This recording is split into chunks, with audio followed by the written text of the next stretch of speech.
পৃথিবীর সীমানা ছাড়িয়ে এবার চাঁদের বুকে স্থায়ী ঘাঁটি নির্মাণ করতে যাচ্ছে ট্রাম্পের দেশ যুক্তরাষ্ট্র।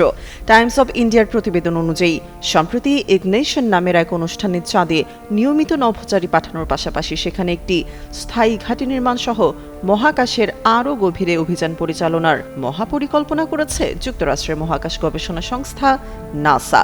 পরিকল্পনাটি মূলত ডোনাল্ড ট্রাম্পের জাতীয় মহাকাশ নীতির সঙ্গে সঙ্গতিপূর্ণ।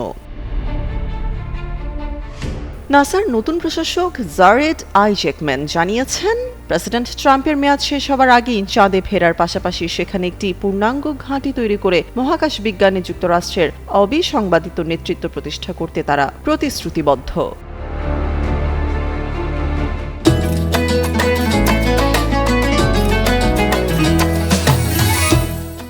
বর্তমানে এই মহাকাশ প্রতিযোগিতার সময়সীমা এখন আর বছর দিয়ে নয়, বরং মাসের হিসেবে গণনা করা হচ্ছে। নাসার এই নতুন দৃষ্টিভঙ্গি অভিযান পরিচালনার ধরনের এক আমূল পরিবর্তন আনবে, যেখানে দীর্ঘ বিরতির বদলে ঘন ঘন অভিযান এবং পুনর্ব্যবহারযোগ্য ল্যান্ডিং প্রযুক্তির উপর সর্বোচ্চ গুরুত্ব দেওয়া হবে।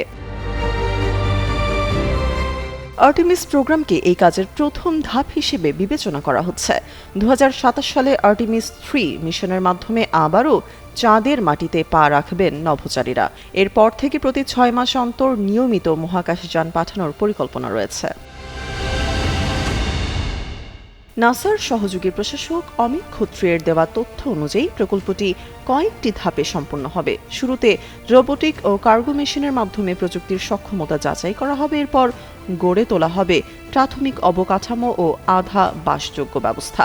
সর্বশেষ ধাপে আন্তর্জাতিক সহযোগিতার মাধ্যমে চাঁদে মানুষের স্থায়ী উপস্থিতি নিশ্চিত করে একে দীর্ঘমেয়াদী এক শক্তিশালী ঘাঁটিতে রূপান্তর করা হবে। তামান্না তাবাসসুম, যুগান্তর নিউজ।